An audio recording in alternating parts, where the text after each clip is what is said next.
오늘 누가복음 12장 16절에서 21절 말씀 가지고 거쳐가는 곳을 거쳐 삼지 말라라는 제목의 하나님 말씀을 함께 나누도록 하겠습니다. 여러분, 더운 여름 동안 여러 가지 많은 일들 참 생산적으로 많이 해야 되는데 정말 손 하나 까딱하기 힘들 만큼 더운 여름 가운데 정말 고생 많으셨습니다.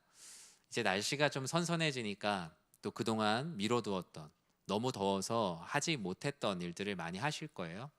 베란다에 정리도 좀 하시고, 방도 정리도 하시고, 아니면 여러 가지 좀 분주해서 하지 못했던 일들을 이제 선선한 가을을 맞아서 많이 시작하실 텐데요.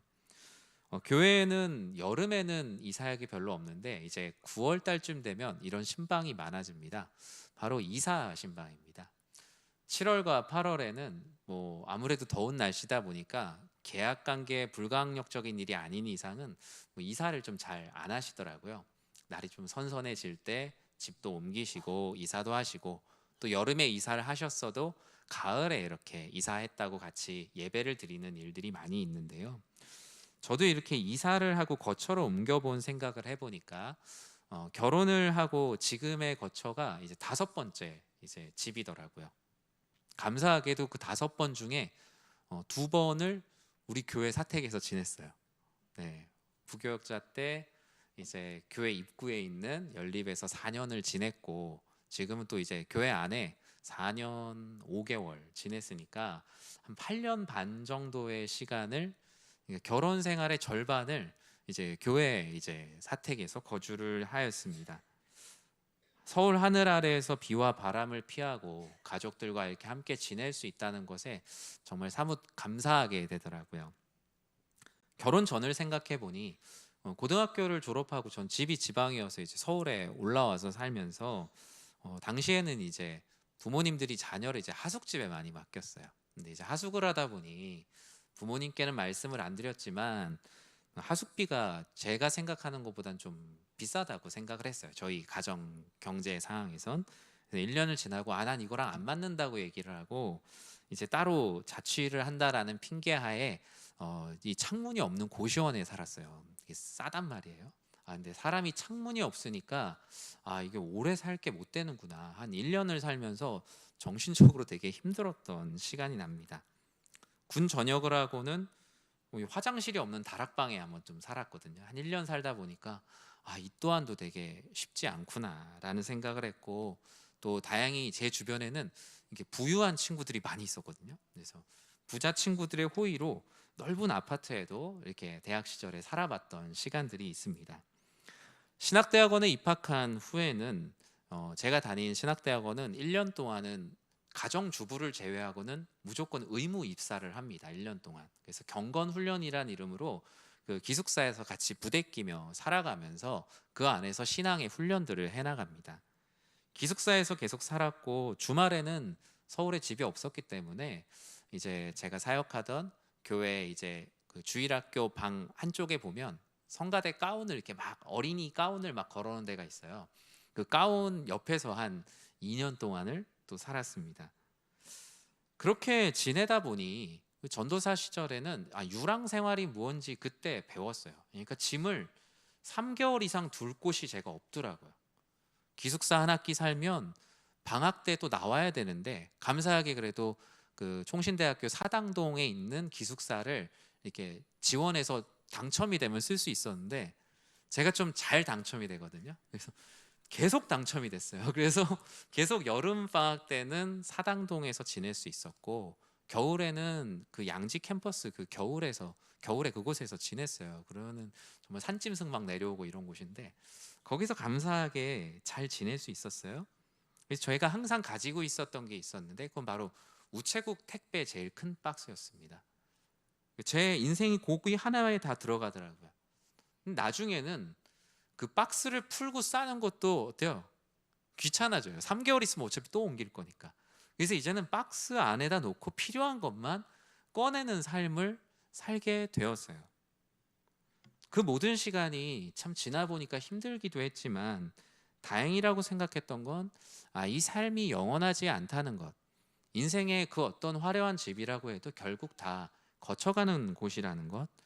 그리고 삶의 고통과 슬픔도 이 또한 지나갈 것이고 또 다시 새로운 날이 된다는 것. 그래서 어린 나이에 계속적으로 배워가는 훈련의 시간이었습니다.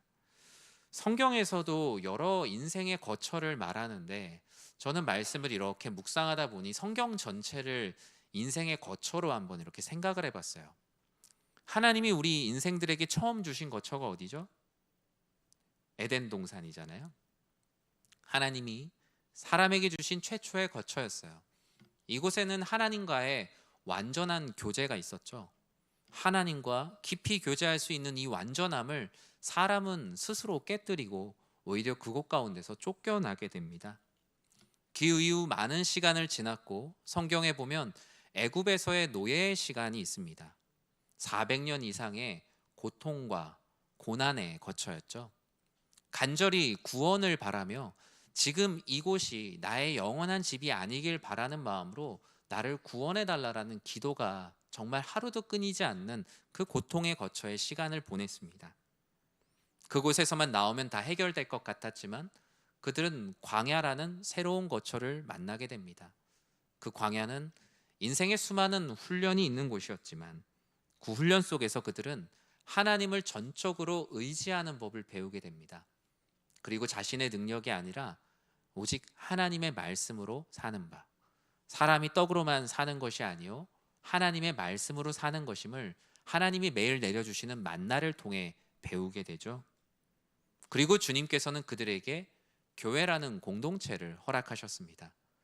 성막을 짓게 하시고 그 성막 가운데 하나님의 충만한 임재를 더하셨어요. 그 구름의 임재 가운데 그들은 하나님과 만나는 회막으로 그 성막을 삼았고요. 이 성막은 훗날 성전으로, 이제 이 물리적인 성전은 성령 안에서 하나님이 거하실 처소가 되어서 우리들에게 주어졌습니다. 에베소서 2장 22절에서도 이와 같이 말씀하죠. 같이 한번 읽어볼까요? 너희도 성령 안에서 하나님이 거하실 처소가 되기 위하여 그리스도 예수 안에서 함께 지어져 가느니라. 아멘. 이 세상을 살아가는 우리들의 삶이죠.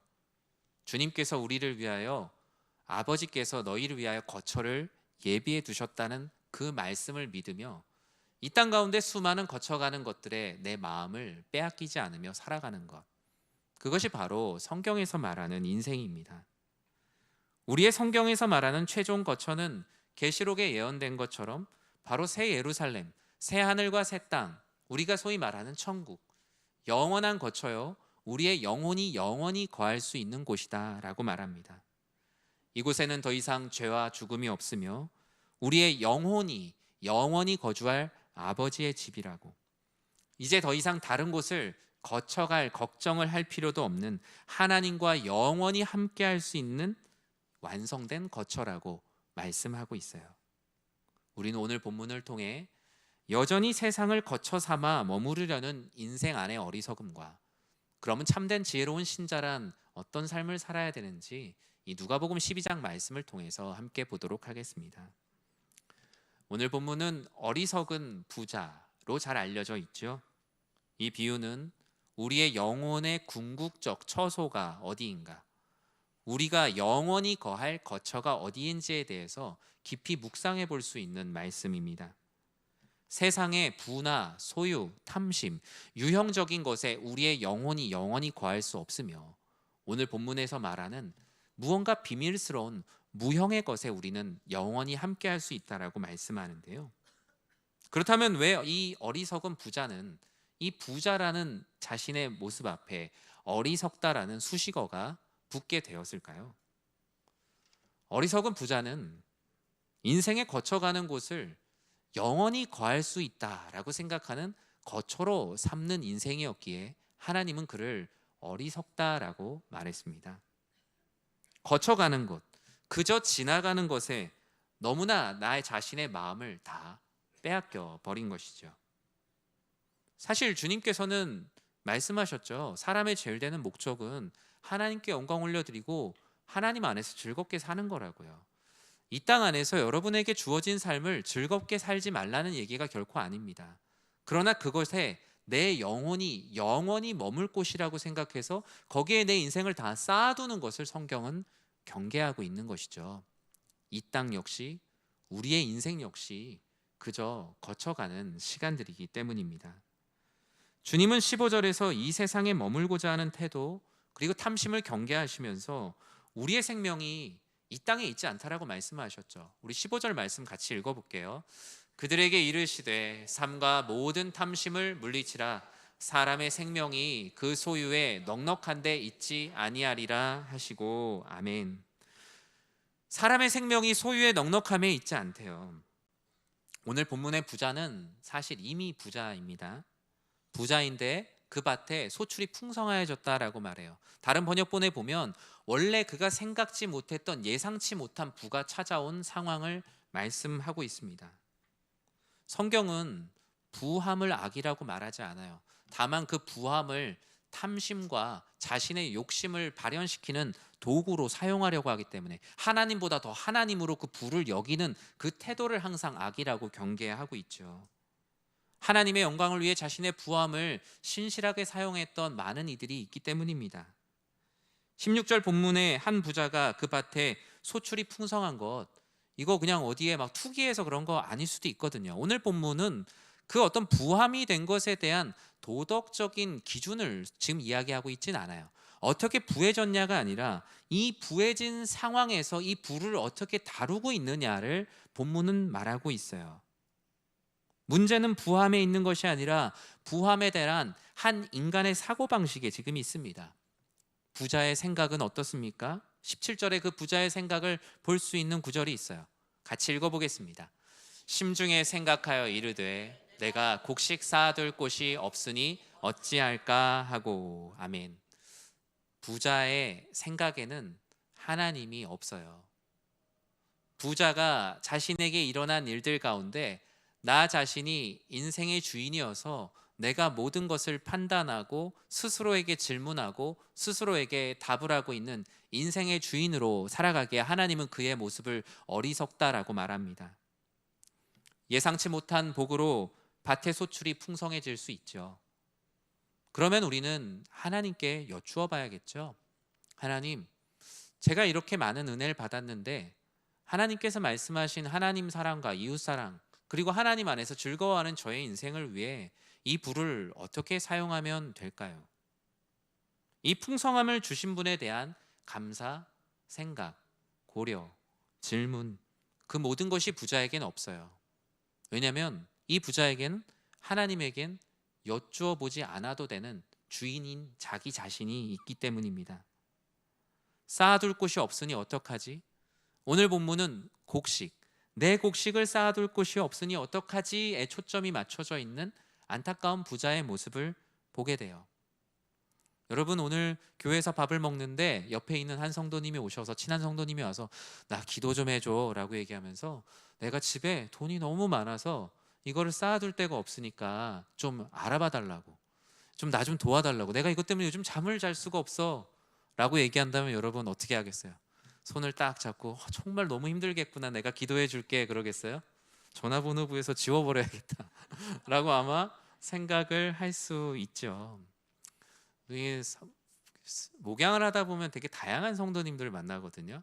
제가 목사라는 이유 하나만으로 그 형제 자매들에게도 얘기하지 않는 얘기를 되게 많이 해주세요. 전에 사역하던 교회 성도님이 그런 얘기를 하셨어요. 목사님, 돈을 세다가 잠들어 본 적이 있으세요? 그러시더라고요. 전 놀리는 건가? 라는 생각을 하셨는데 그 얘기를 하시더라고요. 예전에 미군을 상대로 7, 80년대 그런 뭐 무역들이나 하는 일들이 되게 돈을 많이 벌던 때가 있었다라고 해요. 그래서 너무 돈을 현금으로 많이 벌어서 이 달러를 세다가 너무 피곤해서 자다가 다시 일어나서 세고 그랬던 시간들이 있으셨다고 하더라고요. 근데 그분의 핵심은 그거였어요. 그때 그걸 뭘 해야 될지 몰랐다고. 그냥 마냥 쌓아두기만 하고 이걸 뭘 해야 될지 몰라서 그냥 뭔가를 사고 모으고 하는데 이것을 관리할 수 있는 하나님 안의 지혜를 한 번도 구했던 적이 없었다는 거예요. 놀랍게도 그 모든 것들이 순식간에 어디로 갔는지 바람과 같이 사라지고, 지금 그럼에도 불구하고 그분 되게 부유한 분이셨는데 이제는 돈을 세다가 잠을 못 잘 정도는 이제 아니었다, 그런 얘기를 하시더라고요. 그러면서 마음에 하나님 앞에 회개하시는 게, 그때는 그냥 이것만 있으면 내가 삶의 주인이고 마치 하나님께도 내가 뭔가 하나님도 마치 나눠줄 수 있는 존재처럼 여겼다라는 것이죠. 자기 중심적인 결과 하나님께 이 부를 가지고 하나님의 영광을 위해 또 하나님 안에 하나님의 뜻을 위해 어떻게 사용해야 될지를 단 한 번도 묻지 않았다는 거예요. 12장 18절에 보면 계속적으로 자기의 심중에 묻다 보니 하나님이 원하시지 않는 길로 계속 가게 돼요. 또 이르되 내가 이렇게 하리라. 내가 곡간을 헐고 더 크게 짓고 내 모든 곡식과 물건을 거기 쌓아두리라. 이 부자는 자기 자신에게만 묻고 있지 자문을 구하지 않아요. 자기 자신에게만 묻는 자문만 있을 뿐 다른 사람의 지혜를 구하는 자문, 하나님의 의중을 구하는 간절한 기도가 없어요. 부자의 두 번째 생각은 그저 이 큰 곡간이 인생의 모든 것을 다 지켜줄 거란 생각, 임마누엘 하나님이 나를 지켜주시기보다 그냥 내가 재물만 많이 있으면 나는 평안할 것이다 라는 맹목적인 신앙에 빠지게 됩니다. 그렇게 해서 내린 결과 내 곡식 쌓을 곳 없으니 곡간만 크게 더 지으면 내 인생이 평안하겠구나. 많은 사람들은 이 부자를 재력가라고 말했지만 하나님은 이 부자에게 재력가란 이름을 붙이지 않았어요. 오히려 어리석다라고 말해요. 그 많은 재물이 너를 어리석게 만들었다라며 하나님이 통탄하십니다. 왜 너는 내가 너의 인생 가운데 거쳐가는 곳이라고 말했던 곳을 너의 영혼의 거처로 삼으려고 하느냐. 오늘도 참 아침에 좋은 날씨죠.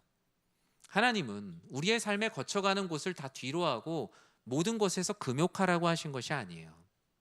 오늘 주신 작은 집이 있다면 그 안에서 기뻐하고 그저 감사하고, 좋은 풍경을 주신다면 그 풍경을 바라보며 하나님의 은혜를 찬양하고, 오늘 주어진 하루의 일상을 특별하게 여기며 하나님 안에 감사로 영광 올려드리는 삶, 우리의 거쳐가는 수많은 풍경들을 하나님 안에 감사하고 그저 기뻐하는 삶을 원하시죠. 그런데 계속적으로 서로의 곡간을 비교하며 살아간다면 얼마나 우리의 인생이 참 불행할까요? 한 번밖에 살지 않는 인생인데 그 인생이 너무나 아깝지 않습니까? 끊임없이 누군가 나의 자녀를 비교하고 나의 부모님을 비교하고 내가 잠시 거쳐가는 곳인데 거기에 내 마음에 속까지 너무나 다 내어줄 필요가 없잖아요. 부자는 거쳐가는 곳에 모든 것이 있다라고 생각하는 철석 같은 믿음에서 빠져나오질 못해요. 19절에 보면 이젠 완전히 푹 빠져 있죠. 또 내가 내 영혼에게까지 이르되 영혼아 여러 해 쓸 물건을 많이 쌓아두었으니 평안히 쉬고 먹고 마시고 즐거워하자 하리라 하되. 우리의 신앙생활이라는 게 여러분 이전에 많이 쌓아두었으니까 이제는 대충 해도 되고 그런 거 없잖아요. 그냥 하나님 앞에 주어진 오늘을 사는 것이죠. 그러나 부자는 이런 재물이 영혼의 평안뿐만 아니라 영혼의 구원까지도 이룰 수 있지 않을까라는 감히 다다르지 말아야 될 생각까지 하게 돼요. 왜요? 하나님께 여쭙지 않고 불완전한 인간이 불완전한 인간에게 계속 질문하고 답을 구하고 있기 때문이에요. 사람은 하나님의 답을 얻어야만 인생을 해석해 나갈 수 있는데 자기가 자기 답을 얻으면서 어찌 인생을 해석해 나갈 수 있을까요? 잠시 거쳐갈 뿐인 곳간에 자신의 영혼까지도 그 안에 둡니다. 나 자신이 내 인생의 주인이라고 생각하니 계속 생각이 헛다리를 짚게 돼요. 처음 생각할 때부터 어긋나니 계속 재물이 영혼의 평안을 준다라고 착각을 합니다. 영혼의 영원한 거처가 재물과 소유에 있다고 생각하며 살아가요. 그래서 주인된 자신이 명령하는 잘못된 명령에 따라 그저 살아갑니다. 내 영혼아 그냥 이 세상에서 편히 쉬어도, 편히 먹고 편히 마시고 편히 즐거워하고 하나님과 상관없는 삶을 살아도 너에게 영혼의 영원한 안식이 있을 거야 라는 하나님이 말씀하시지 않는 마음에 내 마음속까지 다 빼앗겨버리고 말. 이런 부자에게 하나님은 착하고 충성된 종이라고 말씀하실 수가 없죠. 오히려 하나님 아버지께서 왜 이렇게 어리석은 사람이 되었냐고 통탄할 뿐이죠. 12장 20절은 하나님은 그에게 이렇게 따끔하게 말씀하세요. 같이 읽어보겠습니다. 하나님은 이르시되 어리석은 자여 오늘 밤에 내 영혼을 도로 찾으리니 그러면 내 준비한 것이 누구의 것이 되겠느냐 하셨으니 아멘. 하나님께서는 오히려 너의 부함이 영혼에 거주할 곳까지 다 잃어버리게 만들었구나 라고 말합니다. 오늘 본문에서는 어리석은 자라고 말하지만 원문의 뜻 그대로 번역을 하면 정신없는 자예요. 정신없는 자. 정신없는 자, 무분별한 자. 여러분 삶에 오히려 남들이 볼 때 부러워할 만한 일이 됐는데 하나님으로부터 오히려 멀어진 일들이 있나요? 사업이 잘 되고 모든 일들이 풍요로워지고 자녀들도 남들이 보기에 더 부럽게 됐는데 오히려 신앙생활로부터 멀어진, 예배드렸던 그 모든 신앙은 하나의 추억이 된 모습으로 살아가고 있는 분들이 여러분 가족들과 친구들 중에 있나요? 하나님은 그 모습을 너무나 안타까워하세요. 우리의 인생이 한 번뿐인데 인생에서 성공을 하면 뭐 얼마나 대단한 성공을 한다고 예배로부터도 멀어지는 삶. 하나님께서 주시는 그 부유함이 얼마나 큰데 하나님께 작은 헌금 하나 드리는 것도 아까워지고 인색한 삶. 얼마나 우리의 인생이 불행합니까? 그러면 하나님 앞에 작은 시간 드리는 것도 아까워하고 이웃을 사랑하는 일에도 내 마음이 인색해져 있다면 수많은 곳간을 쌓은들 무슨 의미가 있겠습니까? 하나님은 그런 분별력 없는 사람으로 살아가는 것이 아니라 하나님께서 주시는 지혜로운 신자로 단 하루를 살더라도 그렇게 사는 것이 너의 영혼의 유익이라고 말씀하고 있어요. 지혜로운 신자는 어리석은 부자와 달리 거쳐가는 곳을 그저 거쳐가는 곳으로 생각하는 사람들입니다. 인생에 아무런 의미 없다고 생각하는 것과 달라요. 여러분 오늘 하루도 우리의 시간 속에서 거쳐가는 하루예요. 근데 이 시간 하나님께서 주신 시간으로 소중하게 여겨야죠. 나의 뜻대로 살아가기보다 오늘 하나님께 무엇을 드릴까? 오늘 주일 하루 드리는 예배도 그저 매번 드려왔던 예배가 아니라 이 거쳐가는 시간 하나님 앞에 어떻게 하면 잘할 수 있을까? 하나님 나라 안에 상급을 쌓아가는 삶이죠. 지혜로운 신자는 거쳐가는 곳에 시선을 두지 않고 늘 하늘에 시선을 두고 주어진 하루를 살아갑니다. 지혜로운 신자의 영혼의 거처는 항상 하나님과의 관계에 있습니다. 재물이나 어떤 집에 있는 것이 아니죠. 그곳의 시선을 빼앗기지 않으려고 주신 은혜를 누리되 영원한 거처로 삼고 살아가는 곳은 따로 있어요. 마태복음 6장 19절에서 21절 말씀을 같이 읽어볼까요? 너희를 위하여 보물을 땅에 쌓아두지 말라. 거기는 좀과 동록이 해하며 도둑이 구멍을 뚫고 도둑질하느니라. 오직 너희를 위하여 보물을 하늘에 쌓아두라. 거기는 좀이나 동록이 해하지 못하며 도둑이 구멍을 뚫지도 못하고 도둑질도 못하느니라. 내 보물 있는 그곳에는 내 마음도 있느니라. 아멘. 사랑하는 성도 여러분, 우리의 영혼이 영원히 거할 처소, 그 거처는 물리적인 장소에 있는 것이 아니라 바로 하나님을 믿는 그 신앙의 관계 안에 있음을 믿으시기 바랍니다. 그곳에 우리의 인생의 에너지를 쏟아야겠죠. 하나님 앞에 최선을 다하는 우리의 삶을 그곳에 두며 살아가는 것이 하나님이 주신 보물을 하늘에 쌓아두며 살아가는 삶입니다. 하나님께서 만드신 세상 속에서 이 땅은 썩어지는 곳이며 세상의 끊임없는 유혹과 도둑질에 우리의 탐심은 구멍 뚫린 전대처럼 반응할 수밖에 없어요. 우리는 언제나 우리의 마음과 삶의 중심을 소유가 아닌 하나님과의 관계 속에 두면서 살아갈 때만 빈털터리 인생이 되지 않을 수 있습니다. 그래서 지혜로운 신자는 생각합니다. 이 거쳐가는 모든 순간 하나님께 부요함을 쌓는 것이죠. 우리가 인생을 살면서 주시는 많은 재물도 있을 것이고 은혜도 있을 것이고 감정도 있고 관계도 있어요. 지혜로운 신자는 이것을 자신을 위해서만 사용하지 않고 하나님 사랑과 이웃 사랑을 위해 사용합니다. 우리가 지난주 지지난주 같이 나눴던 것처럼 이 세상에 빛과 소금으로 살아가는 하나님 나라의 보물을 쌓으며 살아갑니다. 아무런 목적 없이 그냥 재물을 쌓아두면 모든 거 해결할 거야 라는 맹목적인 우상을 멀리하고자 발버둥 치며 살아가죠. 히브리서 13장 14절과 16절에 이와 같은 말씀이 있어요. 함께 읽겠습니다. 우리가 여기에는 영구한 도성이 없으므로 장차 올 것을 찾나니 오직 선을 행함과 서로 나누어 주기를 잊지 말라. 하나님은 이 같은 제사를 기뻐하시느니라. 아멘. 하나님이 어떤 제사, 어떤 예배를 기뻐하십니까?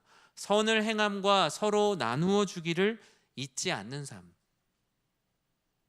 예배당 안에서 그냥 예배드리는 사람으로 살아가는 건 그래도 쉽습니다. 그런데 우리의 삶에서 하나님 사랑과 이웃 사랑의 마음으로 오직 선을 행함과 서로 나누어 주기를 잊지 않는 삶.